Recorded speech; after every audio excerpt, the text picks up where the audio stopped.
నువ్వు ఏం పని చేస్తున్నా సరే ఎవరో ఒకరు రాళ్ళు విసురుతూనే ఉంటారు. ఎందుకంటే వాడికి అదే ఆనందం. నువ్వేదో మంచి పని చేసేస్తున్నావు, నువ్వేదో పైకెళ్ళిపోతావేమో అని చెప్పని నేను లాగడానికి ప్రయత్నిస్తూ ఉంటాడనమాట. అప్పుడే మనమే ఉంటాం భయపడిపోయి, వామ్మో వద్దులేరా బాబు మనకెందుకు, ప్రశాంతంగా ఏదో ఇంట్లో కూర్చుందాంలే అని చెప్పని అనుకుంటాం. అలాంటి వాళ్ళు అలా రాళ్ళు విసురుతూనే ఉంటారు మన కోసమని, మన ఇబ్బంది పెట్టడానికి. వాటితో నీ చుట్టూ గోడ కట్టుకోవచ్చు నువ్వు. అంటే అలాంటి మాటల్ని ఇంకొంచెం గట్టిగా తీసుకొని, లేదు వీడు అన్నందుకైనా నేను కట్టాలి అని చెప్పనేసి నువ్వు దాన్ని ముందుకెళ్ళచ్చు.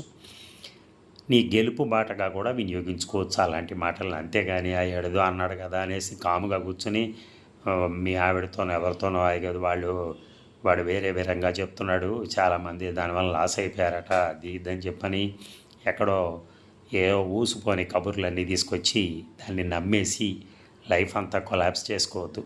మీకు మీరు అనలైజ్ చేసుకోండి సమస్యల్ని, అలాగే జరుగుతున్న విషయాలను అనలైజ్ చేయండి, పేపర్ చదవండి, మీకు ఐడియా వస్తుంది.